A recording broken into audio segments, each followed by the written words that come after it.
À la ferme, tous les animaux avaient toujours quelque chose à faire. La vache Daisy donnait du lait tous les matins, les poules bloussaient et pondaient des œufs, et le chien Max gardait la cour. Mais il y avait un animal qui ne levait jamais le petit doigt, Bella la chèvre. Pendant que tout le monde travaillait, Bella se prélassait sous un arbre, grignotant des frites ou lisant un gros livre. D'autres fois, elle regardait la télévision dans la grange, allongée sur une botte de foin. Si quelqu'un lui demandait pourquoi elle ne travaillait pas, elle frappait du pied et répondait : « Le travail n'est pas pour moi. Je suis trop occupée pour me détendre. » Les animaux de la ferme en ont eu assez de son comportement. Chaque fois qu'il avait besoin d'aide, Bella disparaissait. Un jour, la souris Oliver, la plus courageuse de toutes, fut choisie pour aller lui parler. Il sauta sur une pierre et dit : « Bella, arrête d'être si paresseuse.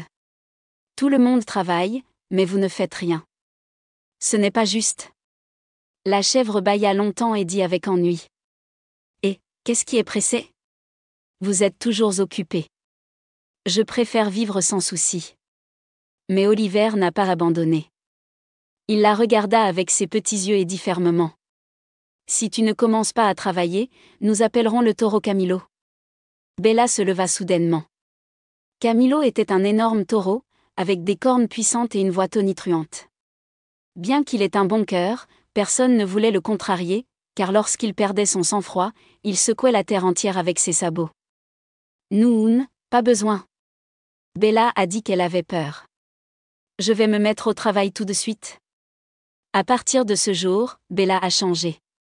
Il a commencé à aider à ramasser le foin, à arroser les légumes du jardin et à fabriquer du fromage à partir du lait de la vache Daisy. De plus, il avait découvert que le travail n'était pas si mal, surtout lorsqu'il était suivi d'un repos bien mérité. Les animaux étaient satisfaits. Chacun avait son rôle à la ferme, et Bella comprenait que la paresse n'était pas un bon choix. Le travail d'équipe rend la vie plus facile, et la paresse n'apporte jamais le respect ni les vrais amis. Fin.